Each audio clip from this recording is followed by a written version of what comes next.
नमो भगवते वासुदेवाय। ॐ नमो भगवते वासुदेवाय। ॐ नमो भगवते वासुदेवाय। हरे कृष्णा। आप सभी को दंडवत प्रणाम। श्रीमद् भागवतम महापुराण सत्रों की इन श्रृंखला में सभी भक्तवृंद का स्वागत है। हम सभी यहाँ सत्र 271 में स्कंद 4 अध्याय 25 राजा पुरंजन के गुणों का वर्णन, इसका श्रवण और पठन करने का प्रयास कर रहे हैं। जैसा कि सत्रों का प्रारूप है, बहुत ही संक्षिप्त पुनरावृत्ति और मंगलाचार के पश्चात हम लोग एक एक श्लोक का वाचन, अनुवाद और तात्पर्यपूर्ण व्याख्या भक्ति वेदांता स्वामी श्रील प्रभुपाद द्वारा जो प्रस्तुत की गई है, उसके आश्रय में इस विषय को श्रवण और पठन करेंगे। हमारे अध्ययन का स्रोत अंतर्राष्ट्रीय कृष्ण भावनामृत संघ के संस्थापक आचार्य कृष्ण कृपा मूर्ति श्री श्रीमद एसी भक्ति वेदांता स्वामी श्रील प्रभुपाद द्वारा लिखी गई पुस्तकें हैं। महर्षि वेदव्यास की 18,000 श्लोकों को उसके स्रोत से आचार्यों, विद्वज्जनों और महापुरुषों की परंपरा में संकलित किए गए टिप्पणियों, संस्मरणों और प्रस्तुत वक्तव्यों के माध्यम से श्रील प्रभुपाद ने इस पुस्तक में प्रस्तुत किया है। तो आरंभ करते हैं पुनरावृत्ति के साथ। स्कंद 4 अध्याय 25 राजा पुरंजन के गुणों का वर्णन। श्लोक संख्या 1 से लेकर 8 तक प्राचीन बरहिषद पर नारद मुनि की कृपा। श्लोक संख्या 9 से लेकर 24 तक नारद द्वारा पुरंजन की कथा सुनाना है। श्लोक संख्या 25 से 44 तक सुंदर स्त्री का पुरंजन की रानी बनना। श्लोक संख्या 45 से 55 नगर के प्रजा और द्वार का वर्णन है। और श्लोक संख्या 56 से 62 तक पुरंजन की अपनी पत्नी में अत्यधिक आसक्ति के बारे में यहाँ पर वर्णन किया गया है। पिछले सत्र में हमने श्लोक संख्या 1 से लेकर 10-11 के तक इस विषय को श्रवण करने का प्रयास किया था।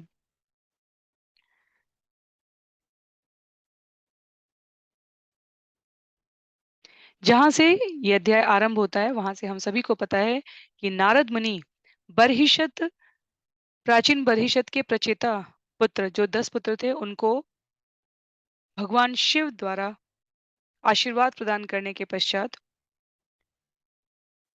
तपस्या साधना में रत देखकर नारद मुनि बरहिषद के पास पहुंचते हैं। और बरहिषद अपने राज्य के संचालन के उद्देश्य में इतने निमग्न हैं कि वे अत्यधिक यज्ञ में अपने आप को रत रखे हैं, संलग्न रखे हैं, अनेक प्रकार के सकाम कर्म संपन्न करने में लगे हुए थे।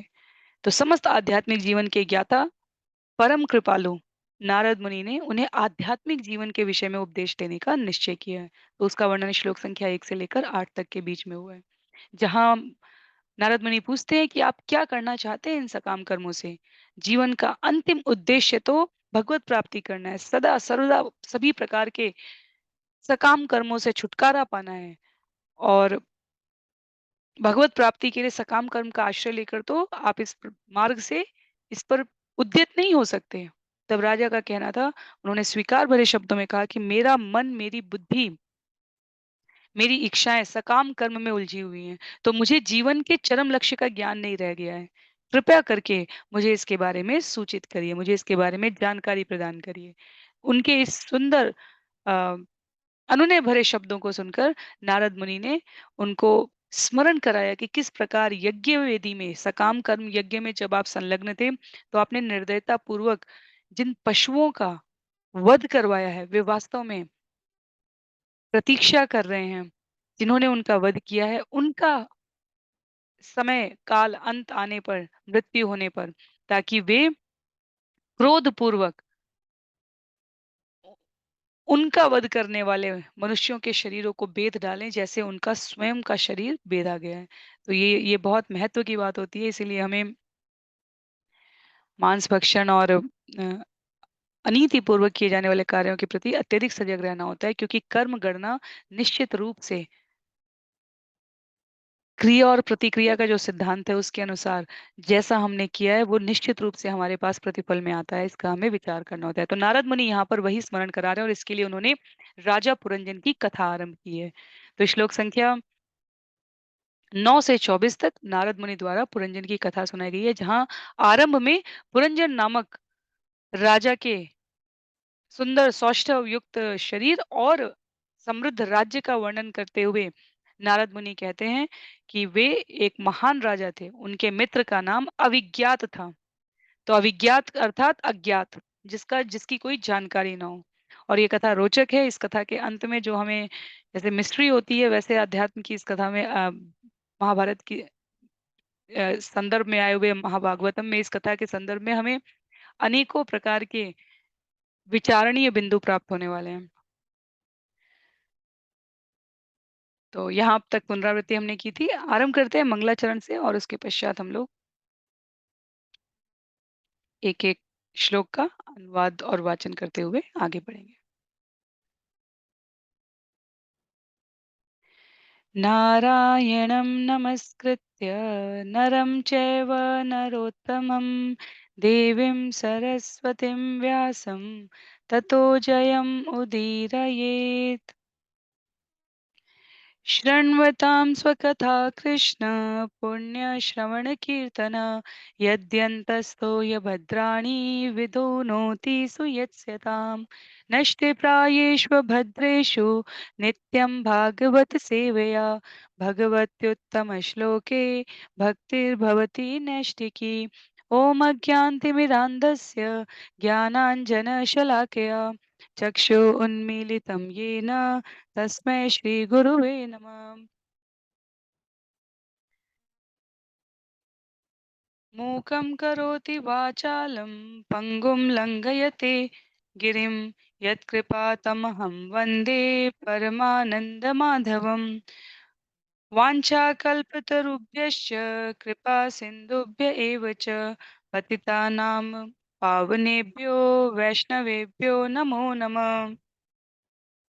जय श्री कृष्ण चैतन्य प्रभु नित्यानंद श्री अद्वैत गदाधर श्रीवासादि गौर भक्तवृंद हरे कृष्ण कृष्ण कृष्ण हरे हरे हरे राम राम राम हरे हरे हरे कृष्ण कृष्ण कृष्ण हरे हरे हरे राम राम राम हरे हरे हरे कृष्णा कृष्ण कृष्ण हरे हरे हरे राम राम राम हरे हरे हरे कृष्णा। तो पुनः सभी भक्तवृंद का स्वागत है। हम सभी सत्र 271 में स्कंद 4 अध्याय 25 राजा पुरंजन के गुणों के वर्णन को यहाँ पर श्रवण और पठन कर रहे हैं। श्लोक संख्या 10 में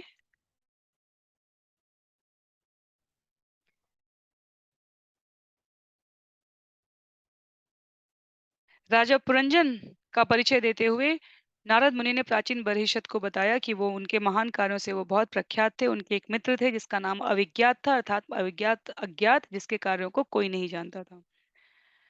सो अन्वेषमाण शरणं बभ्राम पृथिवीं प्रभु नानुरूपं यदा विन्दत् अभूत सविमना इव।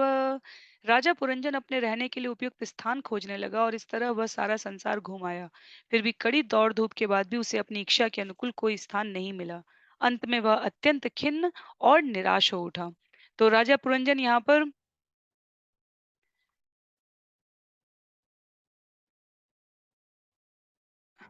क्षमा कीजिए,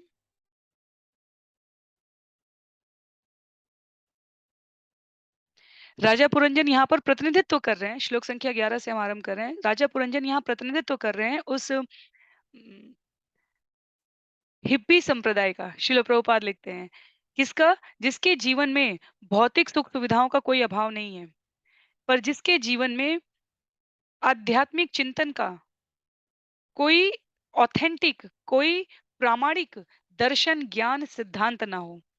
खा रहे हैं, सो रहे हैं, आसपास सभी सब कुछ बहुत ही प्रसन्नतादायक लग रहा हो, तो ऐसे व्यक्ति जीवन के वास्तविक कष्ट को, जीवन के वास्तविक उद्देश्य को, लक्ष्य को, अपने स्वयं के होने के हेतु को नहीं समझ पाते हैं, पर यह समझने का निरंतर प्रयास करना चाहते हैं।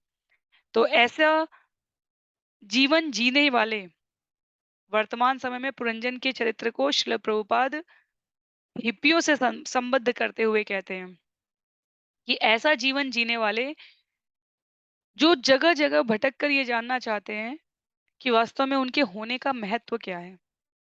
वही स्थिति पुरंजन की थी।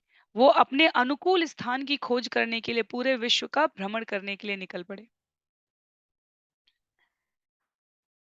श्रील प्रभुपाद ने यहाँ इस तात्पर्य में कई आचार्यों का उल्लेख किया, भक्ति विनोद ठाकुर का, श्री नरोत्तम दास ठाकुर का, और उल्लेख करने का उद्देश्य है उन मनुष्यों की बड़भागिता, सुंदर सौभाग्य की सराहना करने, जिन्हें जीवन का उद्देश्य प्रप समझ में आ गया है। जैसे तुलसीदास जी ने रामचरितमानस में कहा है कि सत्संग दुर्लभ है, मानव जन्म दुर्लभ है, और मानव जन्म और सत्संग दोनों जिसे एक साथ प्राप्त हो जाए, वो अत्यंत दुर्लभ है। तो मानव शरीर मिलना अपने आप में दुर्लभ है, और सत्संग मिलना, सही संगति मिलना, ये दुर्लभ है। और जिनको मानव शरीर मिल के सत्संग मिल जाए, वो अपने आप में अत्यंत दुर्लभ है। और उस अत्यंत दुर्लभ में से जो वास्तव में भक्त बनने के प्रयास में अपने आप को गंभीर रखे, वो तो विरला ही होता है। विरले शब्द का अर्थ जो ढूँढने से भी नहीं मिलता है। तो इन्हीं संबंधों को भगवद गीता का, भक्ति विनोद ठाकुर का, नरोत्तम दास ठाकुर का संदर्भ देते हुए श्रील प्रभुपाद यहाँ पर कह रहे हैं कि मनुष्य हेतु को समझकर उसे केवल खाने, सोने, घूमने, रक्षा करने, इंद्रिय संसर्ग करने, एक दूसरे की निंदा करने में व्यतीत करने की भूल ना करें। प्रामाणिक स्रोतों को जीवन में एक बार अगर सत्संग का सौभाग्य मिल जाए तो अपनी समस्त इंद्रियों को, मन को, बुद्धि को, चेतना को उस पर केंद्रित करने का प्रयास करें। तो पुरंजन के लिए श्लोक संख्या 12 में उसके भाव को, उसके विचार को, उद्देश्य को स्पष्ट करते हुए नारद मुनि बता रहे हैं, न साधु में निता सर्वा भूतले यावती पुरा कामान कामयमानो सौ तस्।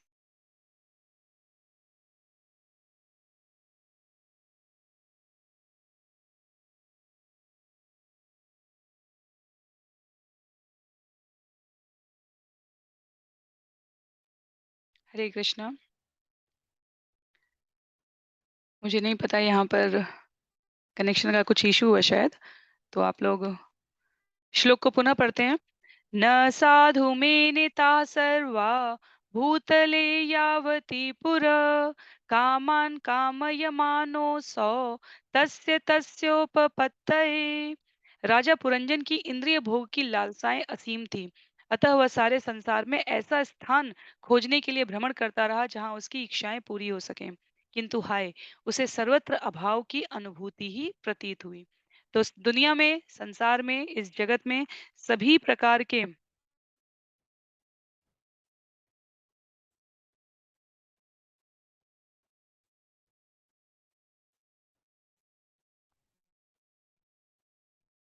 सभी प्रकार के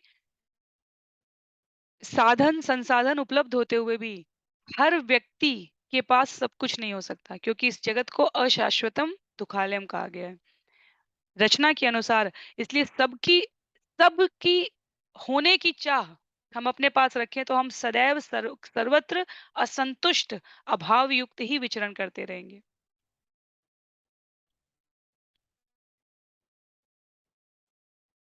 श्रील विद्यापति बहुत प्रख्यात कवि हुए हैं, उनका उल्लेख करते हुए श्रील प्रभुपाद तात्पर्य में कहते हैं, तातल सकते वारी बिंदु सम सुत मी मित रमणी समाजे।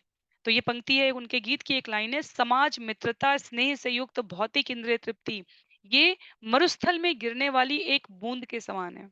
अर्थात पानी की एक बूंद का मरुस्थल में कोई स्थान नहीं होता।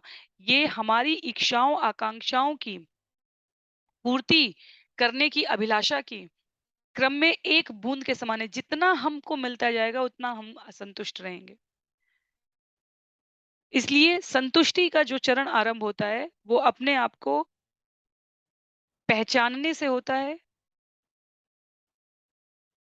अपने आप को संतृप्त भाव में रखने से होता है।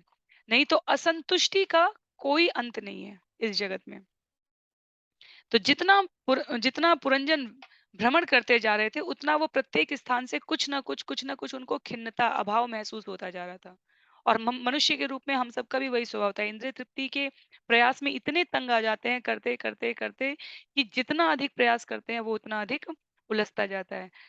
हमारे समाज में एक बहुत ही साधारण सी लोकोक्ति कही जाती है, जब आप घर से संतृप्त होके निकलते हैं, भरपेट भोजन करके जितनी आवश्यकता है आपकी उसको करके निकलते हैं, तो बाहर भी आपको ऑफ़र होगा, अर्थात बाहर भी आपको कहीं न कहीं कुछ न कुछ व्यवस्था होगी। पर यदि आप खाली पेट घर से निकलते हैं, तो कहा जाता है बाहर भी आपको प्रसाद पाने के लिए, भोजन प्राप्त करने के लिए कुछ न कुछ अभाव रहता है। अभिप्राय सरलतम कहने का ये है कि जब हम अपने आप में संतुष्टि का अनुभव करते हैं, तब हमें जीवन में किसी भी प्रकार की रिक्तता आने पर भी विचारणीय बिंदुओं के माध्यम से उसको हम सफलतापूर्वक, धैर्य के साथ धारण करने के लिए दबा सकते हैं।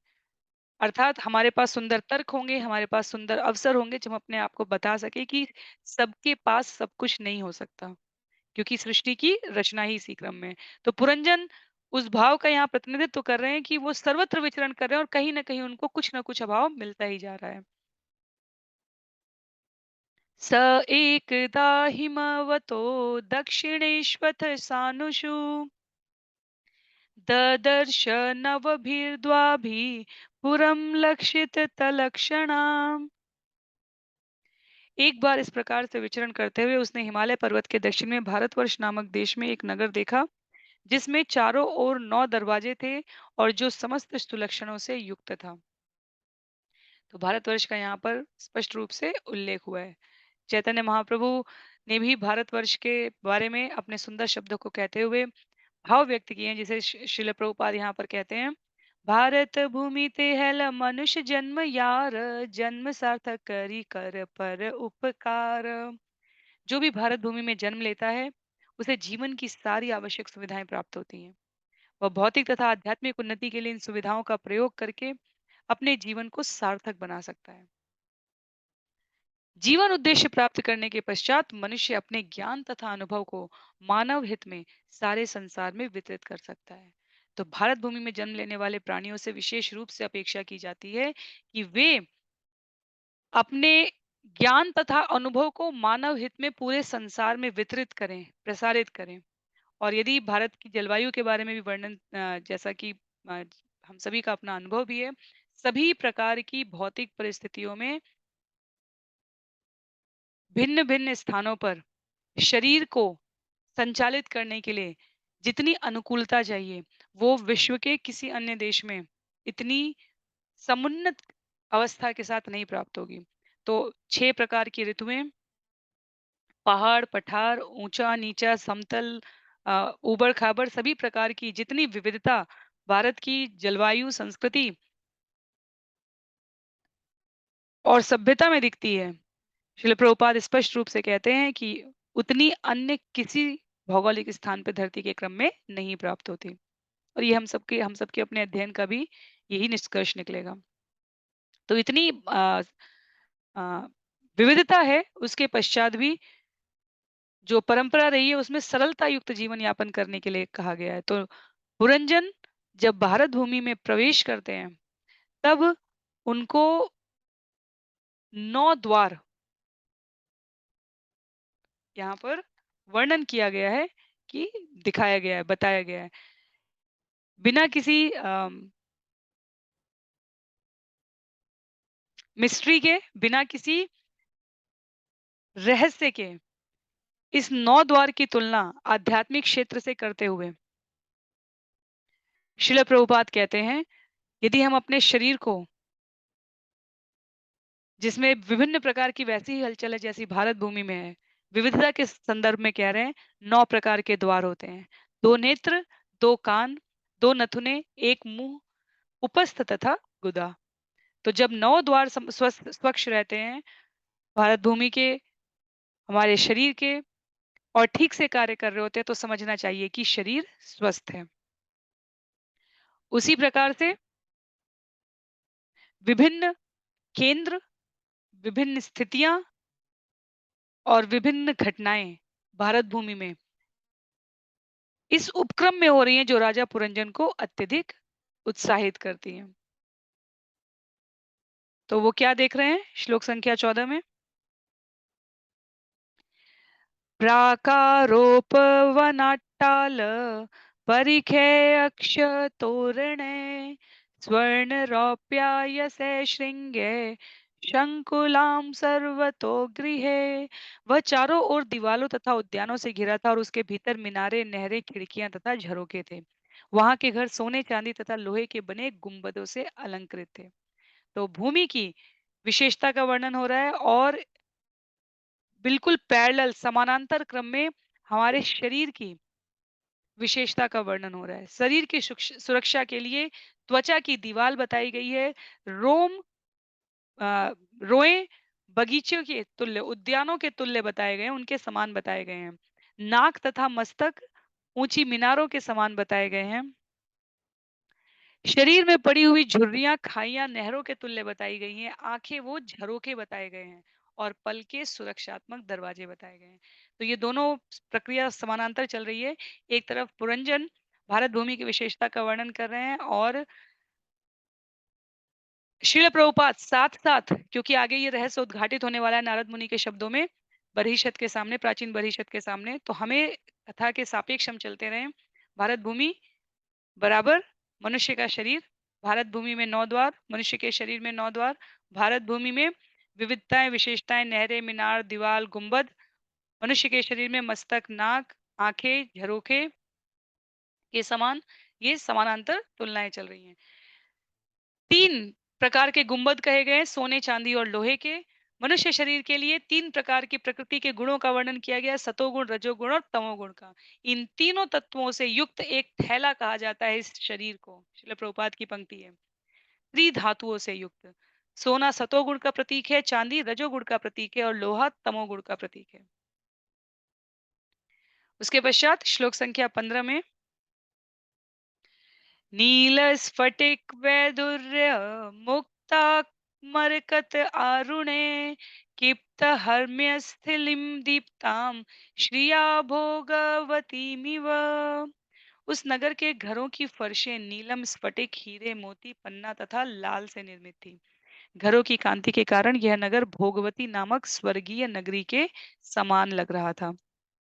तो ये विषय यदि समझने में तनिक भी क्लिष्टता हो तो सरलतम ऐसे समझ सकते हैं कि नारद मुनि प्राचीन बरहिषद को पुरंजन नामक राजा की भारत भ्रमण यात्रा के बारे में बता रहे हैं और आगे जो वो निष्कर्ष बताने वाले हैं श्रील प्रभुपाद तात्पर्य में समानांतर क्रम में हमारे शरीर को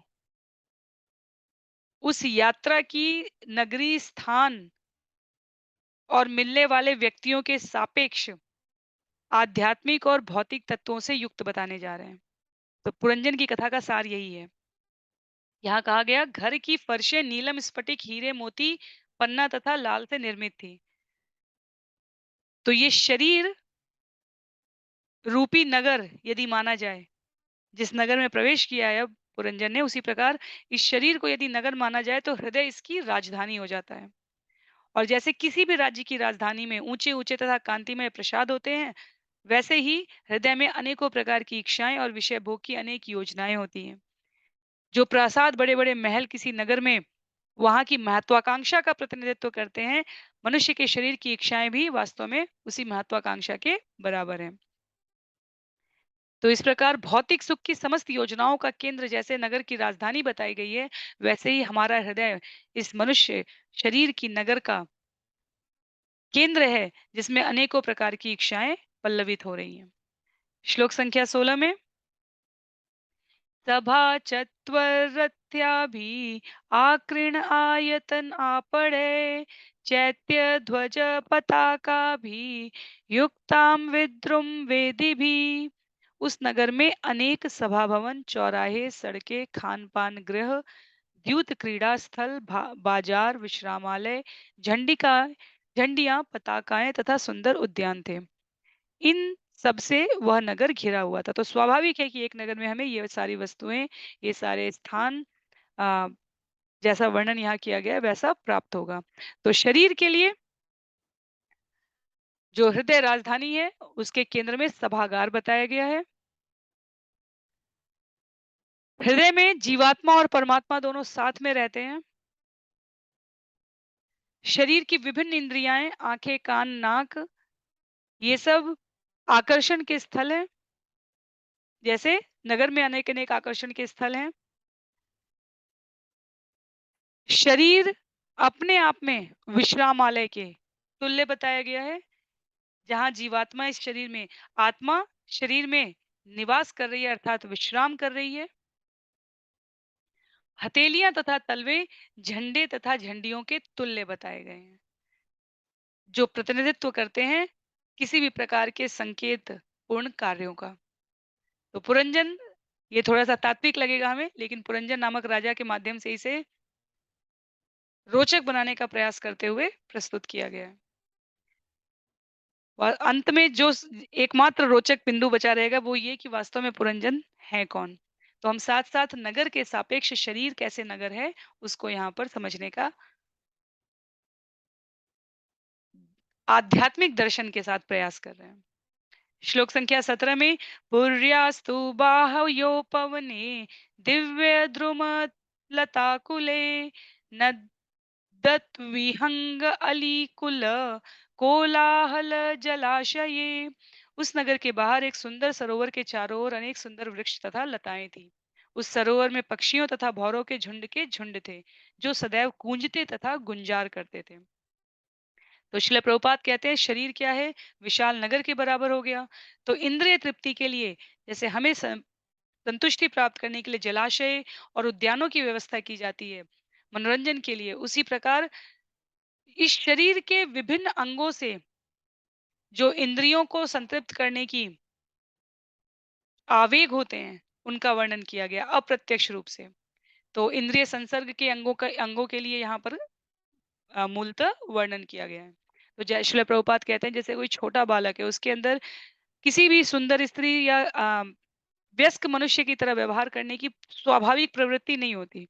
इंद्रिय उपस्थित है शरीर में, लेकिन उसमें इंद्रिय संसर्ग करने की भावना उस अवस्था में, उस चेतना में नहीं उत्पन्न होती, जब तक कि शरीर और चेतना परिपक्व अवस्था को नहीं प्राप्त हो जाते हैं। पर जब कोई व्यस्क स्त्री या पुरुष काम के आवेग में विपरीत लिंग वाले व्यक्ति को देखे या उसके साथ व्यवहार करने में, तब प्रकृति की रचना के अनुसार उसमें आवश्यक रूप से जो इंद्रिय संसर्ग की भावना है, वो उसकी मनोवृत्ति के अनुसार उत्पन्न होती है। तो शिल प्रभुपाद यहाँ पर इस सुंदरता को भौतिक कामुकता से शरीर के अंदर जो भाव आते हैं उसके साथ तुलना कर रहे हैं। नारद मुनि के द्वारा सुनाए जा रहे वचन जो प्राचीन बरहिषद के समक्ष प्रस्तुत किए जा रहे हैं उस संदर्भ में। श्लोक संख्या 18 में हिम निर्जर विपृष्मत कुसुमाकर वायुना चलत प्रवाल विटपन नलिनी तट संपदी। सरोवर के तट पर खड़े हुए वृक्षों की शाखाएं उन जलकणों को ग्रहण कर रही थी जो हिमाच्छादित पर्वत से गिरने वाले झरनों से वासंती वायु द्वारा ले जाए जा रहे थे। तो ये बिल्कुल साहित्यिक उपमा है। वृक्षों की शाखाएं जलकणों को ग्रहण कर रही हैं सरोवर के तट पर हिमाच्छादित पर्वत से गिरने वाले झरनों से आने वाली वायु के द्वारा। इसका हमारे शरीर में के सापेक्ष क्या संदर्भ है? शरीर में अनेकों प्रकार के रस होते हैं और इनमें से आदि रस, श्रृंगार रस का वर्णन करते हुए ये कहा गया है कि रूप, रस, गंध, शब्द, स्पर्श ये सब प्रतिरूप हैं और विविध प्रकार के जो जीवन में भोग होते हैं, जो हमारे जीवन के इंद्रियों को मोहित करते हैं और हम भौतिक संसार में उन भोगों के मोह के वश में होकर आबद्ध हो जाते हैं। तो जो बाहरी वातावरण में हमें बसंती वायु, हिमखंड, झरने लग रहे हैं, उनकी तुलना शरीर के संदर्भ में इन विभिन्न प्रकार के रूप, रस, गंध, स्पर्श के द्वारा आकर्षित करने वाली स्थिति से किया गया है यहाँ पर। श्लोक संख्या 19 में नानारण्यमृगव्राते अनाबाधे मुनिव्रते आहूतं मन्यते पान्थो यत्र कोकिलकूजिते। ऐसे वातावरण में वन के पशु भी मुनियों के समान ही अहिंसक एवं ईर्ष्याहीन हो गए थे। अतः वे किसी पर आक्रमण नहीं करते थे। यही नहीं, सर्वत्र कोयलें कूज रही थी। उस रास्ते से निकलने वाले किसी भी पथिक को मानो उस सुंदर उद्यान में विश्राम करने का निमंत्रण दिया जा रहा हो। तो पुरंजन नगर भ्रमण कर रहे हैं और नारद मुनि के द्वारा प्रस्तुत किए जा रहे इस संदर्भ में मानव शरीर के बारे में कहा जा रहा है। जब जीवन में स्त्री, बच्चों से भरा पूरा परिवार, संबंधी, सुंदर संबंधी, अच्छे संबंधी, अ, शुभ चिंतकों का समूह होता है, तो ये जो शरीर रूपी वन है, इसमें सब कुछ शांत वातावरण सदृश होता है।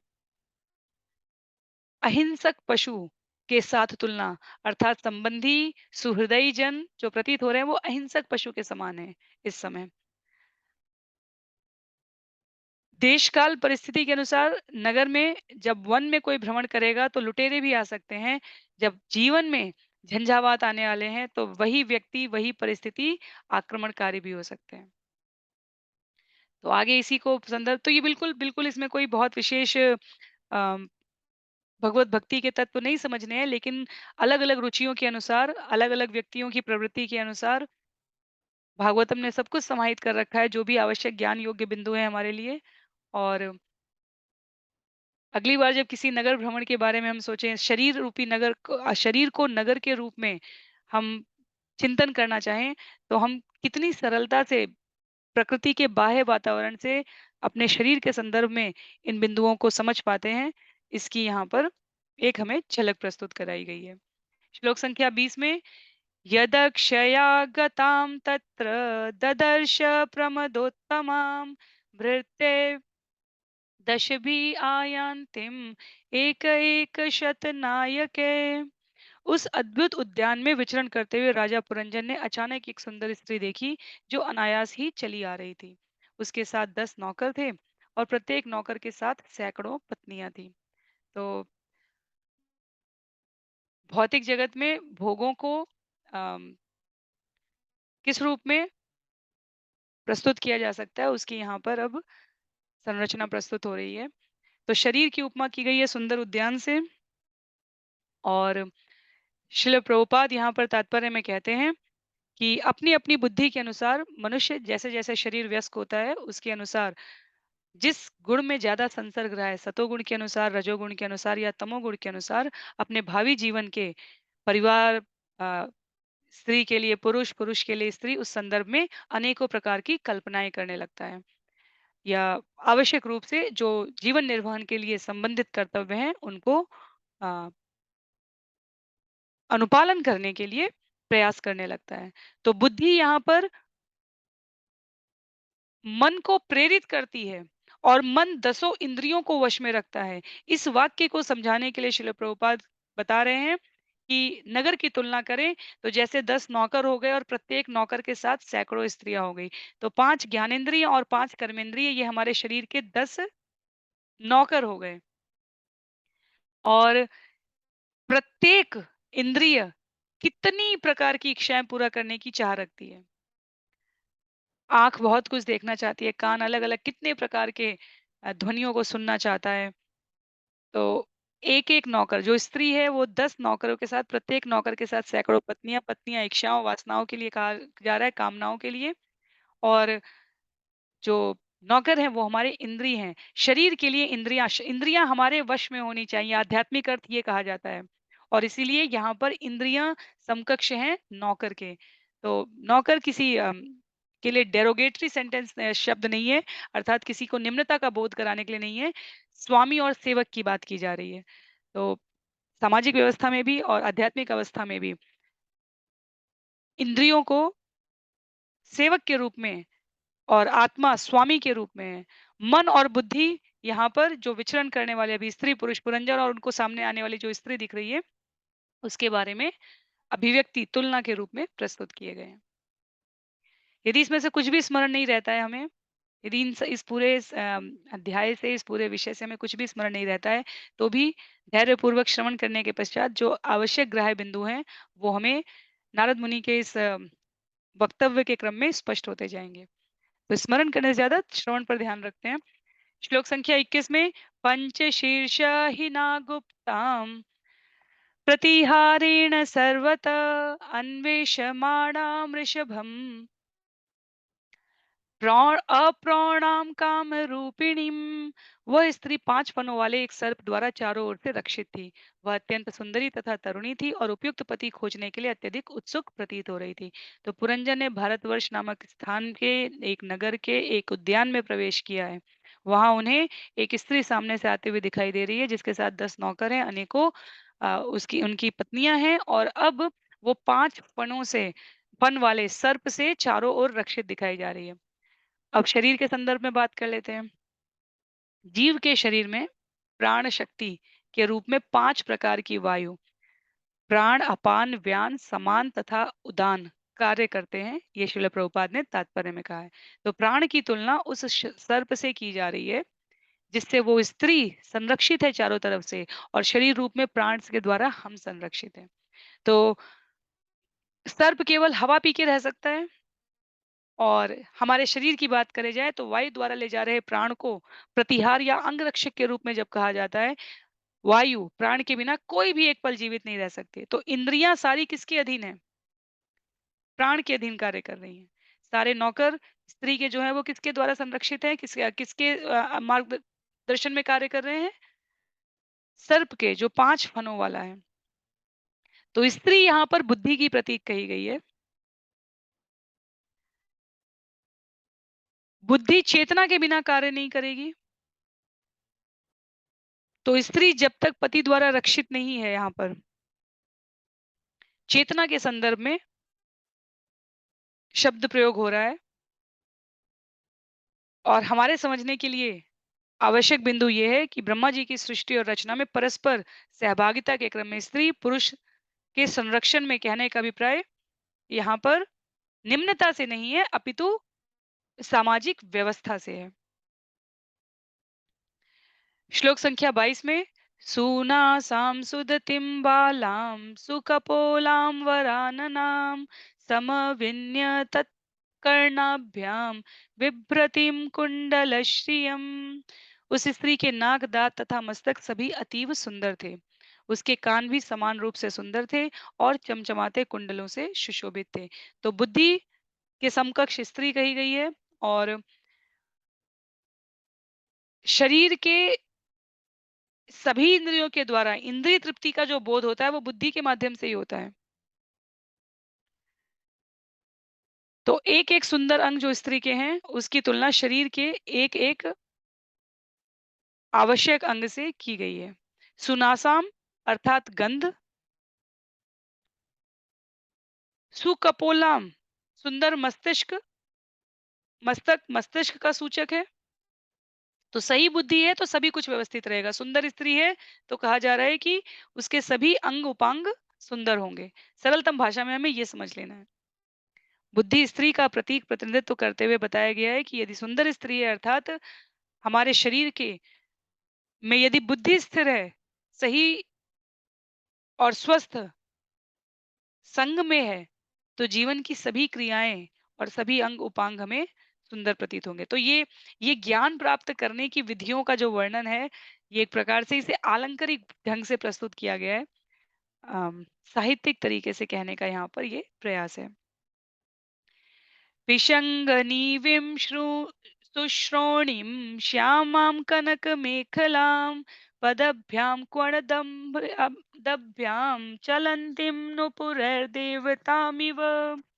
पिशङ्गनीविं शुश्रोणीं श्यामां कनकमेखलां पदभ्यां क्वडदभ्यां चलन्तीं नुपुरदेवतामिव।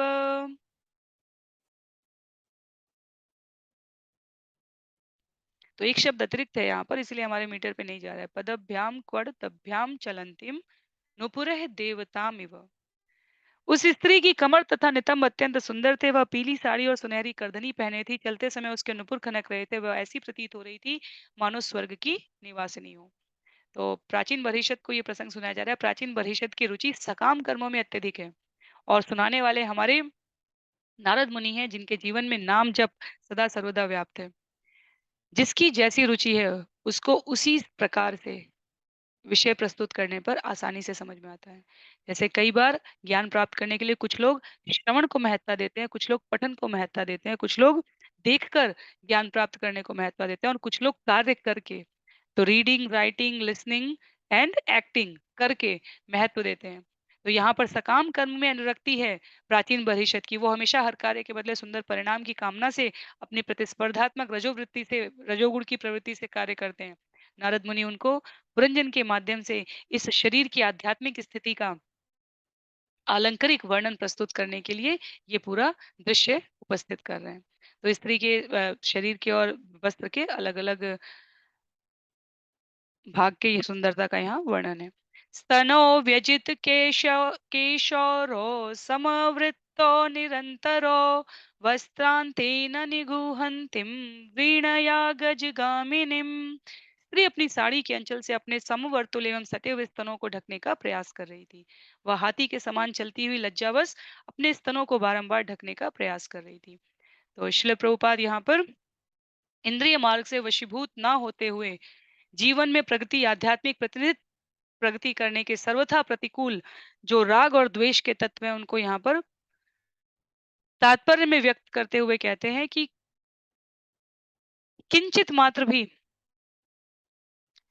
स्त्री का पुरुष के प्रति या पुरुष का स्त्री के प्रति केवल और केवल भौतिक सौंदर्य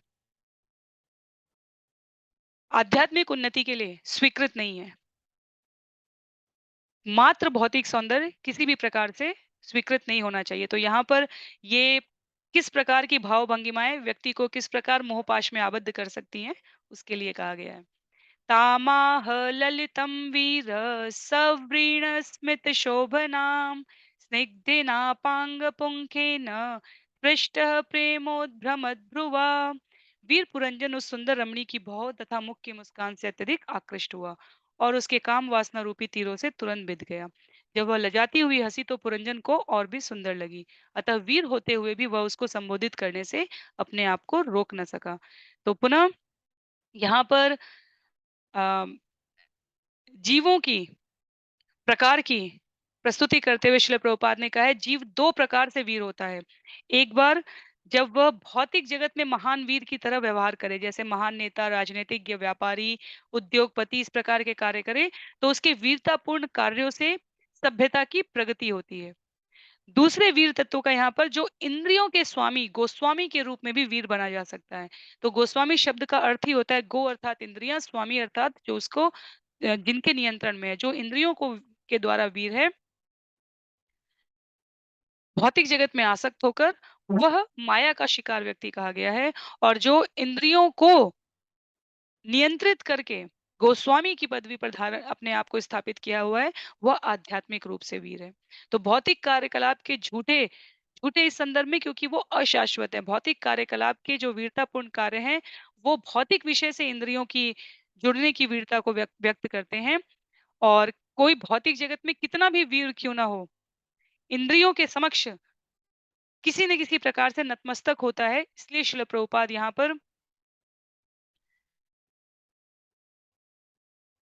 पुरंजन के माध्यम से कि कितने बड़े भी वो भौतिक रूप से वीर हैं, पर सामने आते हुए अ, इस स्त्री के आकर्षण से स्वयं को मुक्त ना रख सके।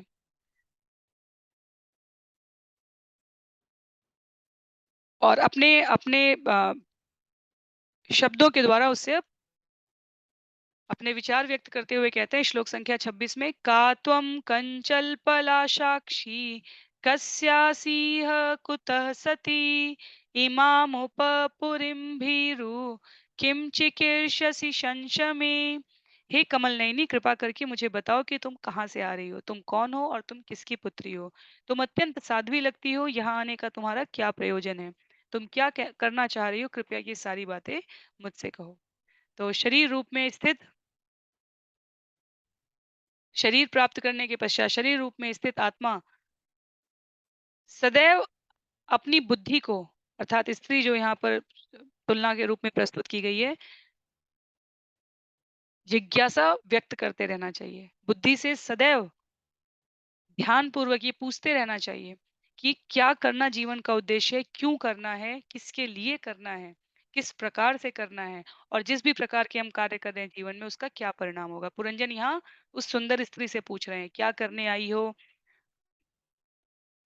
कौन हो, किसकी पुत्री हो, आने का प्रयोजन क्या है, ये सब मुझसे व्यक्त करो।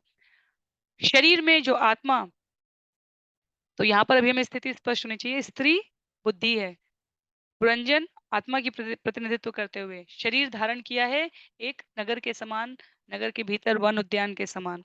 और बुद्धि से निरंतर प्रश्न किया जाना चाहिए कि हम क्या कार्य कर रहे हैं, क्यों कर रहे हैं, किसके लिए कर रहे हैं, मैं इस संसार में क्यों आए हैं, परम नियंता कौन है, हमारा वास्तविक पुत्री हो किसकी, ये पूछ रहे पुरंजन। हमें प्रश्न करते रहना चाहिए कि हम कौन है, परम नियंता के साथ हमारा क्या संबंध है। तो जो बुद्धिमान है वो प्रत्येक वस्तु के आदि स्रोत के विषय में जिज्ञासा करेंगे, श्रील प्रभुपाद कहते हैं। क्योंकि बुद्धि तो हर जीव में कुछ ना कुछ होती है और मनुष्य रूप मिलने पर तो आध्यात्मिक स्वरूप के विषय में जिज्ञासा करना ही वास्तव में मनुष्य शरीर प्राप्त करने की वास्तविक योग्यता है। तो केवल अपने शरीर के लिए जागृत होना, बाह्य स्वच्छता और सुरक्षा की संबंध में सोचना, ये औसत बुद्धि कही गई है। पर इसके शाश्वत संबंध में अपने आप को संलग्न करना, ये परम बुद्धिमान व्यक्ति के लक्षण कहे गए हैं। तो सरलतम भाषा में जब हम लोग भगवत गीता से प्रारंभ करते हैं तब भी हितोपदेश के उस श्लोक का यहाँ पर जो जो प्रयोग करते हैं उसी का यहाँ पर प्रयोग किया गया है कि जब सामान्य व्यक्ति है, खाने सोने रक्षा करने और अपने आप को प्रसन्न रखने इंद्रिय संसर्ग करके उसमें व्यक्त रहता है तो वो पशुवत होता है। और जब वो आत्म साक्षात्कार के विषय में जिज्ञासु हो जाता है तब वह आत्म तत्व धारण किया हुआ व्यक्ति परम प्रबुद्ध कहा जाता है। तो प्रश्न है जो पुरंजन के, वो हमारे शरीर के भीतर स्थित आत्मा के बुद्धि के द्वारा इस प्रकार से संबंधित हैं। श्लोक संख्या 27 में क एतेनुपथायेत एकादश महाभटा एतावाललना शुभ्रू कोयम ते ही पुरसर। हे कमल नयनी, तुम्हारे साथ के 11 बलिष्ठ अंगरक्षक और ये 10 विशिष्ट सेवक कौन हैं? इन 10 सेवकों के पीछे पीछे ये स्त्रियां कौन हैं तथा तुम्हारे आगे आगे चलने वाला यह सर्प कौन है? तो मन, हमने अभी हम हमको क्योंकि श्रील प्रभुपाद के तात्पर्य लिखे हुए हैं इसलिए ये विषय साथ-साथ समझ में आ रहा है। नारद मुनि यही सारी बातें प्राचीन बरहिषद को आगे व्यक्त करेंगे अभी। अभी बरहिषद क्योंकि सकाम कर्म से लिप्त हैं, तो उनकी रुचि बनी रहे इसलिए इसको कथा रूप में बता रहे हैं। इसलिए मैंने कहा था विषय रोचक है और बुद्धिमत्ता के साथ इसे श्रवण करना है। किसी भी प्रकार की संशय या जिज्ञासा रहेगी तो निश्चित रूप से उसका समाधान किया जाएगा, पर विवेक का प्रयोग यहाँ पर व्यवहारिक रूप से अत्यंत आवश्यक है। तो मन के 10 बलिष्ठ नौकर जो हमारे शरीर के 5 कर्मेंद्रिय और 5 ज्ञानेंद्रिय, ये सब मन के अधीक्षण में कार्य कर रहे हैं और इच्छाओं को सैकड़ों प्रकार की जो हृदय के अंदर आ रही हैं, उसको यहाँ पर सैकड़ों स्त्रियाँ कहा गया है।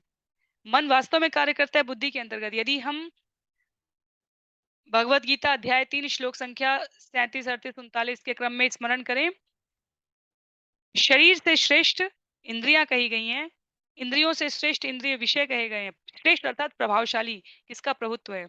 इंद्रिय विषय से ऊपर मन है, मन के ऊपर बुद्धि है, बुद्धि के ऊपर आत्मा कही गई है। तो शरीर, इंद्रियां, इंद्रिय विषय, मन, बुद्धि, आत्मा, ये क्रम है। तो इंद्रियां किसके अंतर्गत काम कर रही हैं? मन के अंतर्गत काम कर रही हैं। और मन किसके अंतर्गत काम कर रहा है? बुद्धि पर। सबको आश्रय किसने दिया हुआ है? प्राण ने। तो ये उस सर्प को अभिव्यक्त कर रहा है यहाँ पर। प्रश्न है पुरंजन के और श्लोक संख्या 28 में उस प्रश्न को और आगे बढ़ाते हुए कहते हैं, त्वं हि भवानी असि यत वाग्रमापतिं विचिन्वति किं मुनिवद्रहो वने त्वदङ्घ्रिकामाप्तसमस्तकामं क्व पद्मकोशपतितकराग्रात्। हे सुंदर बाला, तुम साक्षात लक्ष्मी या भगवान शिव की पत्नी भवानी अथवा ब्रह्मा की पत्नी अर्थात विद्या की देवी सरस्वती के समान हो। यद्यपि तुम अवश्यमेव इनमें से एक हो, किंतु मैं तुम्हें इस वन में अकेले विचरण करती देख रहा हूँ। निस्संदेह तुम मुनियों की भांति मौन हो। ऐसा तो नहीं है कि तुम अपने पति को खोज रही हो, चाहे तुम्हारा पति जो कोई भी हो, किंतु जिस तन्मयता से तुम उसे खोज रही हो, यह देख कर उसे सारे ऐश्वर्य प्राप्त हो जाएंगे। मैं सोचता हूँ कि तुम लक्ष्मी हो, किंतु तुम्हारे हाथ में कमल पुष्प नहीं है। अतः मैं पूछ रहा हूँ कि तुमने उसे कहाँ फेंक दिया है। बहुत सारी बातें पुरंजन पूछ रहे हैं यहाँ पर उस सुंदर स्त्री से। और श्रील प्रभुपाद कहते हैं, प्रत्येक व्यक्ति अपने जीवन में ऐसा ही व्यवहार करता है। मन बुद्धि के संबंध की बात की जा रही है। प्रत्येक व्यक्ति अपने जीवन में ऐसा ही व्यवहार करता है। प्रत्येक व्यक्ति को लगता है कि वो बुद्धिमान है, तो कभी वो अपनी बुद्धि को एक प्रकार के सकाम कर्म में लगाता है। हमें स्मरण रखना है, नारद मुनि प्राचीन बहिषत को सकाम कर्म की शून्यता का, उसके परिणाम में जो प्राप्त हो रहा है उसकी शून्यता का, महत्वहीनता का परिचय कराना चाहते हैं। इसलिए कह रहे हैं प्रत्येक व्यक्ति अनेकों प्रकार, जब मन बुद्धि जिधर विचरण करें और उधर के ऐश्वर्य को पाना चाहें, तो कभी वो शिव की पूजा करके सुंदर स्त्री प्राप्त करने की बात करेगा, कभी ब्रह्मा की पूजा करके विद्वान बनने को सोचेगा, कभी विष्णु के समान ऐश्वर्यशाली बनने के लिए लक्ष्मी की पूजा करने की बात करेगा। पुरंजन नामक मोहग्रस्त जीव इतनी जिज्ञासाएं करता है और वास्तव में सत्संग के अभाव में ये नहीं समझ पाता कि बुद्धि किस तरफ लगाई जाए। तो वो स्त्री इधर उधर विचरण करती हुई जो दिख रही है, वो मनुष्य शरीर की बुद्धि है, और वो किस तरफ लगाई जाए, इसका यदि संग नहीं है तो परिचय प्राप्त इतनी आसानी से नहीं होगा। पर जब मनुष्य, श्रील प्रभुपाद साथ साथ व्यक्त कर रहे हैं, जब मनुष्य अपनी बुद्धि का उपयोग भगवान की सेवा के लिए करना लगता है, जब उसमें बुद्धि लगाता है, तब सभी प्रकार की देवियां स्वतः अनुकूल हो जाती हैं। यदि भगवान की सेवा हो रही है तो माता लक्ष्मी स्वतः कृपा करेंगी, विद्या की देवी स्वतः कृपा करेंगी, महादेवी भवानी दुर्गा स्वतः कृपा करती हैं, यदि पूर्ण पुरुषोत्तम भगवान श्री कृष्ण की पूजा में अपनी बुद्धि को लगाया जाए। इस संसार में केवल भोग करने के लिए ही व्यक्ति अनेकों प्रकार के देवताओं या उच्च पदाधिकारियों की शरण लेगा। आध्यात्म की उन्नति के लिए, स्वयं को भगवान से पुनः संबद्ध करने के लिए व्यक्ति पूर्ण पुरुषोत्तम भगवान की ही सीधे शरण लेगा।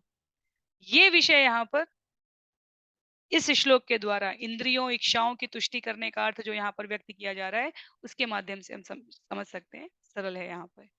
श्लोक संख्या 29 में,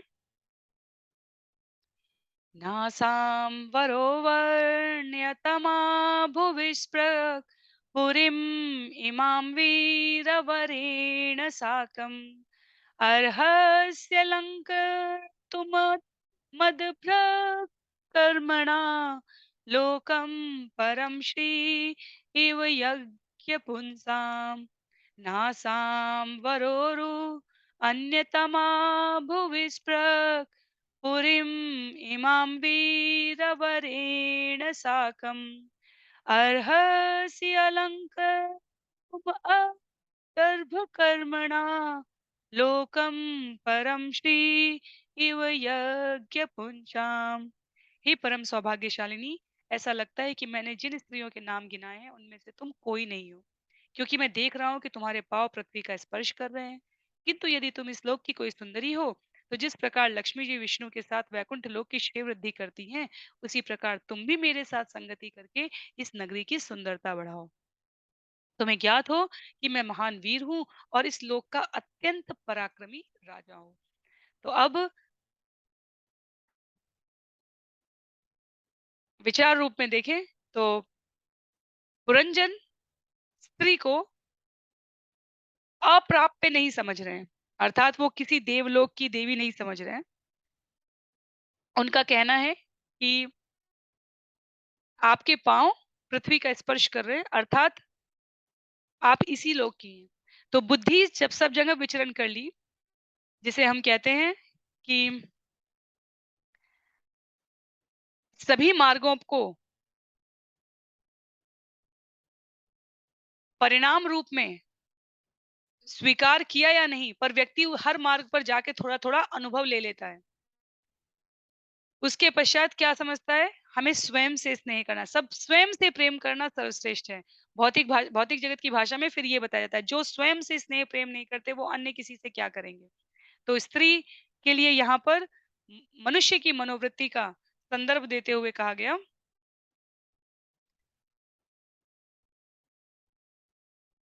कि जब कुछ अप्राप्य हो, तो व्यक्ति उस स्वयं को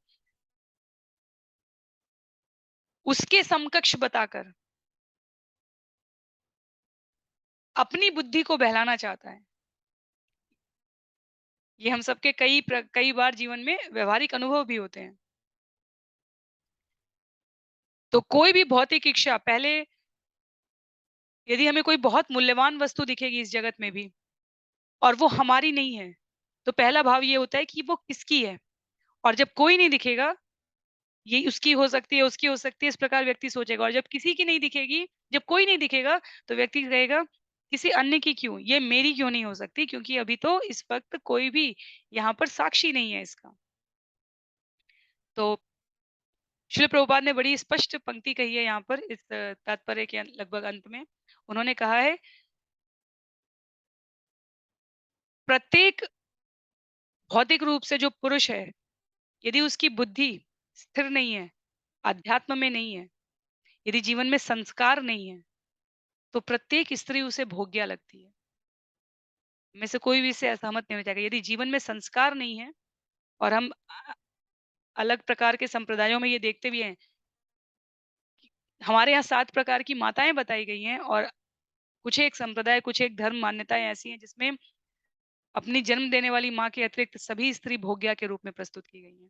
तो श्रील प्रभुपाद के शब्द बहुत कड़े हैं, अक्षरशः सत्य हैं, और कई बार केवल स्वयं पठन करने से कई बिंदु बहुत अस्पष्ट भी रह सकते हैं। तो यदि आप ध्यानपूर्वक तात्पर्य पूरे श्रवण स्वयं भी पठन करें पंक्ति दर पंक्ति, और कोई दुविधा लगे, तो निश्चित रूप से आप प्रेषित कर सकते हैं। पर विचार पूर्वक पहले अपने आस्था, श्रद्धा और विश्वास को दृढ़ करके कि जो यहाँ आचार्य के वचन हैं, वो मानव समाज के मनोवैज्ञानिक परिप्रेक्ष्य को और उसके वास्तविक अर्थ दोनों को साथ में रखकर प्रस्तुत किए गए हैं। तो पुरुष के रूप में जो जीव की तुलना की गई है, उसके लिए बुद्धि अर्थात स्त्री यदि सुव्यवस्थित नहीं रखेगा वो, तो उसे प्रत्येक स्त्री में भोग्या दिखते हैं, और इससे हम सभी सहमत ही होंगे। किसी भी प्रकार की इस जगत की वस्तु जिसे हम स्वयं भोगना चाहें, हमारे लिए भोग कर रहे हैं, वो स्त्री और पुरुष शरीर से अलग की बात है। स्त्री भी चाहेगी और पुरुष भी अपने समय की सब कुछ मैं भोग लूँ, ये मेरे लिए हो सकता है, ये मेरे लिए हो सकता है, मैं इसका भागी हूँ, इस प्रकार के जो भाव हैं। तो जीव के रूप में ये भौतिक जगत की प्रत्येक वस्तु यदि हमें अपने लिए लगे, हम भोगना चाहते हैं, ये बिल्कुल वैसा ही व्यवहार है जैसे कोई पुरुष सत्संगति और स्वस्थ बुद्धि के अभाव में प्रत्येक स्त्री को भोगने की बात करे। श्लोक संख्या 30 में, यदेशमापाङ्गविखण्डितेन्द्रियं सव्रीणभावास्मृतिविभ्रमद्भ्रुवा त्वया उपसृष्टो भगवान् मनः भव प्रबाधते यत् अनुगृहाण शोभने। सचमुच तुम्हारे चितवन ने आज मेरे मन को अत्यंत विचलित कर दिया है। तुम्हारी मुस्कान लज्जा युक्त होकर भी अत्यंत कामयुक्त होने के कारण मेरे अंतर में परम शक्तिशाली कामदेव को जागृत कर रही है। अतः हे सुंदरी, मैं तुमसे कृपा की याचना करता हूँ। तो प्रत्येक व्यक्ति के भीतर जो वासना युक्त इच्छाएं होती हैं, जो उसकी समस्त इंद्रियों को उसके मूल स्वभाव से विचलित कर सकती हैं, और अंततः जीव को बद्ध जीवन में बांध देती हैं, उसको यहाँ पर पुरंजन और इस स्त्री के माध्यम से व्यक्त किया गया है। तो जीव एक दूसरे के साथ इच्छाओं की पूर्ति के लिए आबद्ध हैं। हर किसी का किसी के साथ कुछ न कुछ स्वार्थ युक्त जो बंधन है, उसको यहाँ पर इन श्लोक के इन शब्दों के भावों में अभिव्यक्त किया गया है। तो माया से जीव मोहित है, और इसी दुनिया में अपने आप को पुनः पुनः पुनः सकाम कर्मों के मार्ग से माध्यम से लाना चाहता है। पुरंजन यहाँ पर इसी भाव का प्रतिनिधित्व कर रहे हैं। नारद मुनि पुनः शब्द को सकाम कर्म की ओर ले जाकर प्राचीन बहिषत को ये विषय प्रस्तुत कर रहे हैं। श्लोक संख्या 31 में त्वदाननं शुभ्रुसुतारलोचनं व्यालं विनीलालकवृन्दसंवृतम् उन्नीय मे दर्शय वल्कुवाचं यद्व्रीणयानाभिमुखं शुचिस्मिते। हे सुंदरी, तो सुंदर भौहों तथा आंखों से युक्त तुम्हारा मुख अत्यंत सुंदर है, जिस पर नीले केश बिखरे हुए हैं। साथ ही तुम्हारे मुख से मधुर ध्वनि निकल रही है। फिर भी तुम लज्जा से इतनी आवृत्त हो कि मेरी ओर देख नहीं पा रही।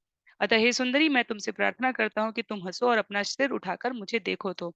हम सभी के आसपास इतने लुभावने और आकर्षक करने वाले इच्छाएं बिल्कुल प्रसारित होती हैं।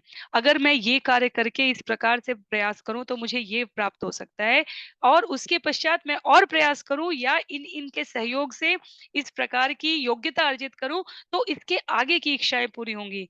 ये एक साधारण वाक्य है, इसमें हम सब अपनी-अपनी इच्छाएँ भर सकते हैं। तो ये भाव अभिव्यक्त करने के संदर्भ में मैंने कही हैं, कि इतने लुभावने आकर्षक, तो ऐसा नहीं लग रहा है पुरंजन को कि ये वस्तु ये स्त्री मुझसे किसी भी प्रकार से विलग रहे, एक अगर सरलतम भाषा में कहें, वो उन्हें लगता है मैं इसे प्राप्त कर सकता हूँ।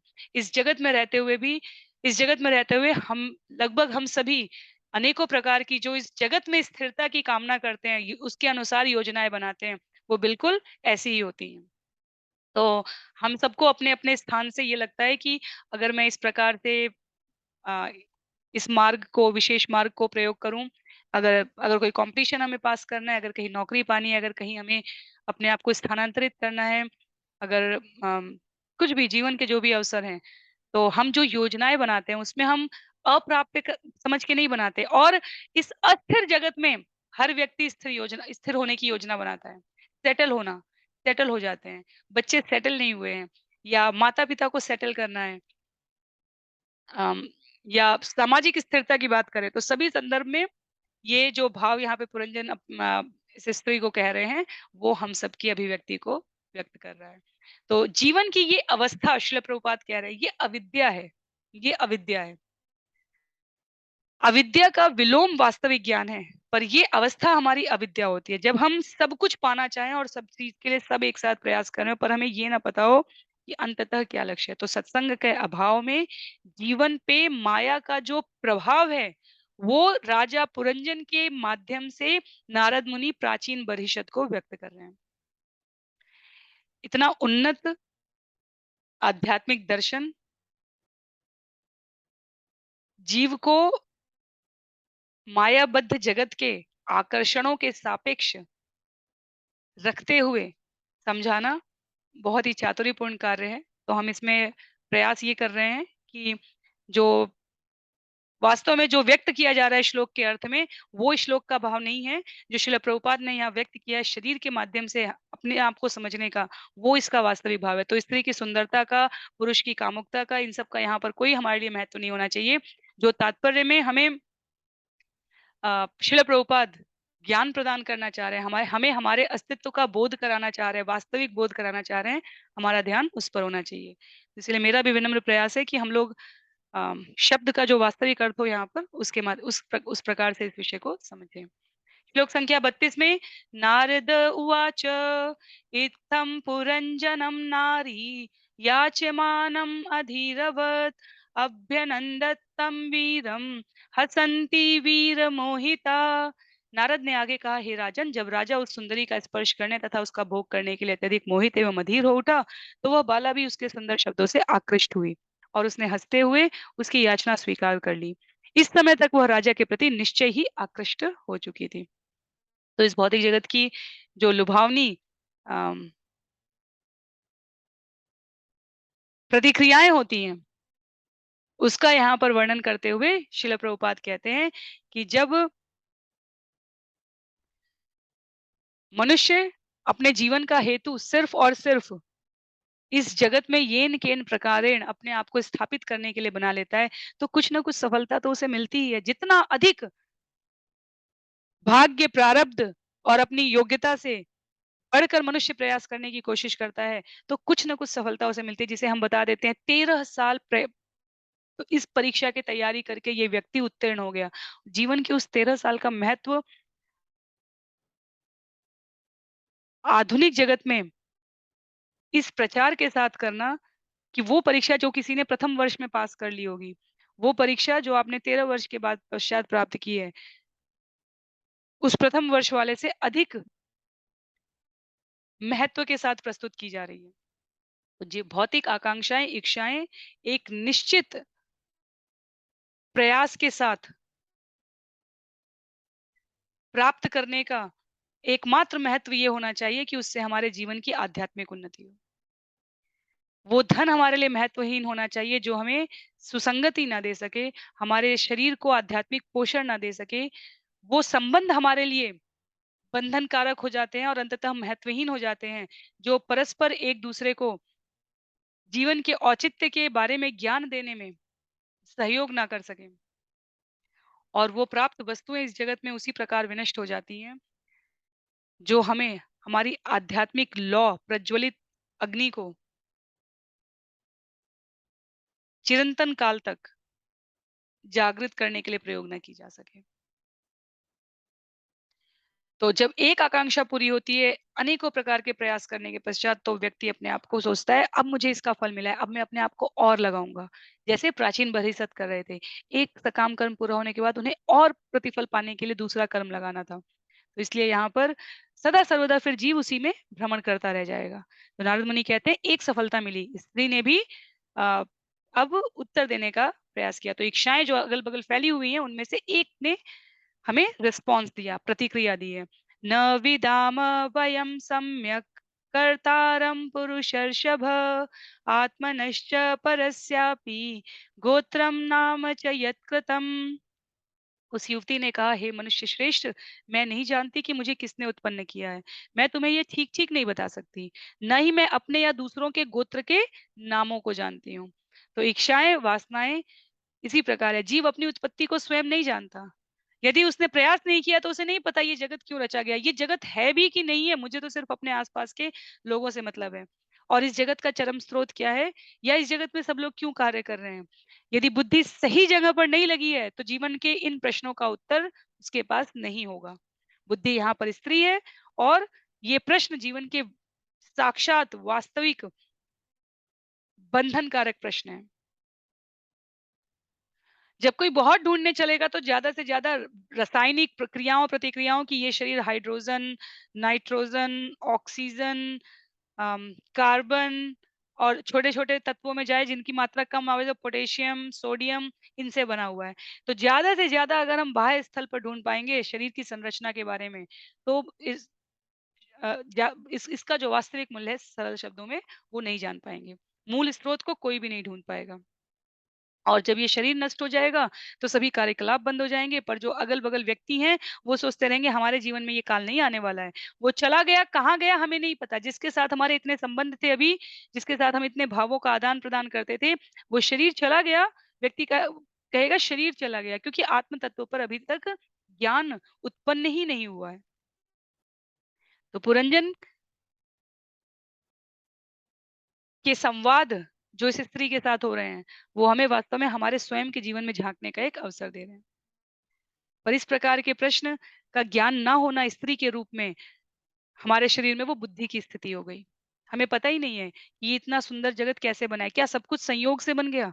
अगर हम एक बगीचा, एक 10 वृक्ष भी लगा दें और हम उसकी सफाई, हम उसकी सुरक्षा इन सब का ध्यान ना रखें, तो वो क्या स्वाभाविक तरीके से स्वयं में संचालित होता रहेगा? हर कोई मेंटेन करता है, हर कोई व्यवस्थित करता है अपने-अपने आवश्यक स्थल को, तब वो व्यवस्था चलती है। ये जगत, ये सृष्टि हम कहते हैं संयोग से बनी है। 2 उल्कापिंड टकराए, धरती बनी, एक सूर्य बना, एक ठंडा हो गया, एक अत्यधिक गर्म हो गया। सूर्य अभी तक गर्म है क्योंकि वो बहुत बड़ा है और धरती जो है ठंडी हो गई। आइस एज अम, और क्रमशः जाते-जाते लौह युग, जाते-जाते आज वर्तमान स्थिति में पहुँची है। तो ये संभव नहीं है। हर कार्य के पीछे एक कारण है और बुद्धि का उद्देश्य उस कारण को समझना होना चाहिए। तो ये जगत यदि ऐसा दिख रहा है तो क्यों दिख रहा है? कहाँ है जगत का नियंता? बुद्धि कहती है अगर सही जगह पर नहीं है तो बुद्धि कहती है मुझे नहीं पता। मैं तो तथाकथित सुख पाने के लिए जो इतनी इच्छाएँ हैं, जीव अपने आप को सिर्फ़ उसमें अनुरक्त कर लेता है। तत्पश्चात श्लोक संख्या 34 में इद् इहाद्य सन्तमात्मानं विदाम न ततः परं येनेयं निर्मिता वीर पुरी शरणमात्मना। हे वीर, हम इतना ही जानते हैं कि हम इस स्थान में हैं। हम यह नहीं जानते कि आगे क्या होगा। दरअसल हम इतने मूर्ख हैं कि यह भी जानने का प्रयत्न नहीं करते कि हमारे रहने के लिए किसने इतना सुंदर स्थान बनाया है। तो वो स्त्री कह रही है मुझे ये सब कुछ नहीं पता। मैं नहीं जानती कि कहाँ से आई हूँ, क्या क्यों। इसी प्रकार हम क्या है, हम अनेक प्रकार के वाद निकालते हैं। समाजवाद, अंतर्राष्ट्रीयवाद, परोपकारवाद, राष्ट्रवाद, ये वास्तव में किन तत्वों के द्वारा संचालित होने चाहिए वो हमें नहीं पता। और मूलतः क्या है, इसके मूल में क्या है, हमारा अज्ञान है। बुद्धि को सही मार्गदर्शन नहीं है। तो इस ज्ञान का, इस उन्नति का, इस प्रगति का कोई लाभ नहीं है यदि व्यक्ति अपने आप को परमात्मा से संबद्ध ना कर सके। विचार करके देखें तो अंततः यही निष्कर्ष निकल कर आता है। श्रील प्रभुपाद कहते हैं, यह मनुष्य जीवन अज्ञान को भगाने के लिए मिला है। लेकिन लोग बिना ये जाने हुए कि अज्ञान को कैसे भगाया जाए, तरह-तरह की योजनाएँ बनाते हैं और विचार करके देखिए, मृत्यु के बाद ये सारी योजनाएँ नष्ट हो जाती हैं। तो स्त्री भी कह रही है मेरे पास कोई ज्ञान नहीं है, कोई बैकग्राउंड नहीं है, कोई पृष्ठभूमि नहीं है, मुझे नहीं पता किसने किया है ये सब। एते सखाय सख्यो में नरा नार्यश्च मानद सुप्तायां मयि जागर्ति नागोयम पालयन पुरीम। हे भद्र पुरुष, ये सारे पुरुष तथा स्त्रियां जो मेरे साथ हैं, मेरे मित्र हैं और यह सांप सदैव जागता रहता है तथा मेरे सोते समय भी इस पुरी की रक्षा करता है। मैं इतना ही जानती हूँ, इसके आगे कुछ नहीं जानती। तो जो पुरुष और स्त्रियाँ जो मेरे साथ हैं, हम सबने देखा कि वो 11 अ, जो पुरुष और स्त्री हैं वो ज 5 कर्मेंद्रिय, 5 ज्ञानेंद्रिय, उसके पश्चात वो इच्छाएँ, कामनाएँ, वासनाएँ और जो सर्प है वो वास्तव में प्राण है। जब मनुष्य सो जा रहा है तब भी प्राण सर्प रक्षा कर रहा है। तो जीव के सोने की उसमें भी तब भी स्त्री को क्योंकि सत्संग नहीं है जीवन में हमारे बुद्धि को, तो हमें ये ज्ञान नहीं पता कि ये प्राण का सर्प का भी पूरा-पूरा ज्ञान नहीं पता कि ये कहाँ से आया। सर्प वास्तव में जीव के प्राण का प्रतीक है हमने श्रवण किया, पर बुद्धि को ये नहीं पता। और जब शरीर थक जा रहा है, इंद्रियाँ थक जा रही है, शरीर सो जा रहा है, तब भी प्राण रूपी सर्प ज्यों का त्यों जागृत रहकर हमारी अचेतन अवस्था में भी हमारा अ, संचालन कर रहा है। तो इस प्रकार स्त्री अपनी अज्ञानता को कि मैं नहीं जानती कि ये क्या है और मैं कोशिश तो नहीं करना शुरू करेगी अभी, लेकिन आगे आगे के संदर्भ में आएँगे ये श्लोक, पर वो जो पुरंजन उपस्थित हुए हैं, उनका स्वागत करने के लिए उद्यत हो जाती है। क्या कहती है? दिष्टया आगतसि भद्रं ते ग्राम्यान् कामन् अभीप्ससे उद्वहिष्यामि तान् तेऽहं स्वबन्धुभिः अरिन्दम दिष्टया आगतसि भद्रं ते ग्राम्यान् कामान् अभीप्ससे उद्वहिष्यामि तांस्तेऽहं स्वबन्धुभिः अरिमदम। हे शत्रु संहारक, तुम किसी न किसी तरह यहाँ पर आए, यह मेरे लिए अत्यंत सौभाग्य की बात है। तुम्हारा कल्याण हो। तुम्हें अपनी इंद्रियों को संतुष्ट करने की उत्कंठा है, अतः मैं तथा मेरे सभी मित्र तुम्हारी इच्छाओं को पूरा करने का भरसक प्रयास करेंगे। तो जीव इस जगत में आया है, इंद्रिय तृप्ति के लिए उसे लगता है कि वो आया है। बुद्धि जो स्त्री स्वरूपा है, यहाँ पर श्रील प्रभुपाद कहते हैं वो अपने स्तर पर भरसक प्रयास करती है कि जीव इच्छाओं को भरपूर तरीके से पूरा कर सके। मैं आशा कर सकती हूँ कि आप सभी इस विषय को इसी संदर्भ में समझ पा रहे होंगे और यदि कुछ भी आपको गलत लगे, आध्यात्मिक दर्शन में स्त्री-पुरुष का जो यहाँ पर वर्णन है उसके संदर्भ में नहीं, जो श्रील प्रभुपाद शरीर के संदर्भ में इंद्रियों की स्थिति, मन की स्थिति, बुद्धि की स्थिति, हृदय की स्थिति बता रहे हैं, उस संदर्भ में यदि कुछ भी आपको क्लिष्ट लगे, कठिन लगे, तो आप निश्चित रूप से अपने विचार व्यक्त कर सकते हैं।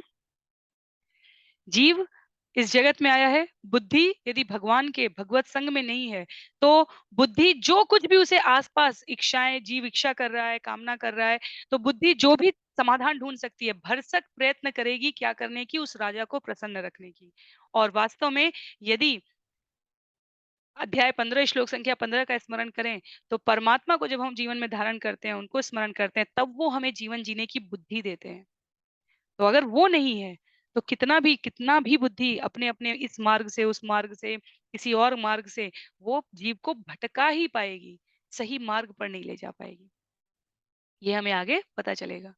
तो यहाँ पर देहात्म बोध में बुद्धि का उपयोग भौतिक स्तर पर बुद्धि का प्रयोग हम किस लिए कर रहे हैं? ज़्यादा से ज़्यादा अपनी इच्छाओं को, इंद्रियों को यथासंभव तुष्ट करने के लिए कर रहे हैं। अनेकों प्रकार के उत्सव, रीति-रिवाज, परंपराएँ, नियम के अंदर नियम बनाए जा रहे हैं। किस लिए? ताकि कहीं किसी के पास जिसने पास बुद्धि से अधिक सामर्थ्य अर्जित है, वो अपने आप को और संतुष्ट कर सके। तो विचार करिएगा, ये बिंदु कितने महत्व के हैं और नारद मुनि की अनुग्रह पूर्ण अभिव्यक्ति जो प्राचीन परिषद को की जा रही है, वो वास्तव में हम सबके लिए भी समान रूप से उपयोगी है। तो कोई भी बिंदु क्लिष्ट क्लिष्ट लगे, आपको कठिन लगे, तो निश्चित रूप से हम इस पर आगे चर्चा कर सकेंगे। आज के लिए सत्र को यहीं पर समाप्त करेंगे। श्लोक संख्या 37 से अगले सत्र में हम लोग इस विषय को समझने का प्रयास करेंगे। श्रील प्रभुपाद की जय। श्रील गुरुदेव की जय। अनंत कोटि वैष्णव वृंद की जय। श्रीमद् भागवतम महापुराण की जय। हरे कृष्णा।